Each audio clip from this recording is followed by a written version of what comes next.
మా తడిలేని హృదయాల దయతోటి తడిపి కలుపుల్ని తీసేస్తివి, మాలో కలతల్ని మాపేస్తివి.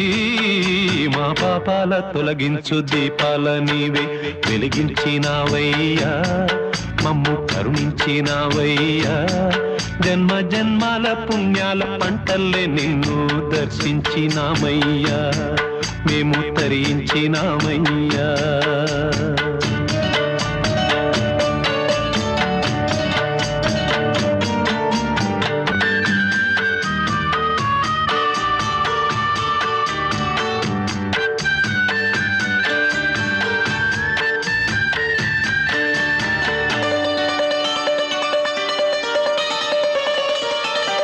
పెడుతుంటే పెరిగేది ప్రేమన్న అన్నం, మిగిలేది ఈ పుణ్యం, ఇచ్చు మేలైన పై జన్మం.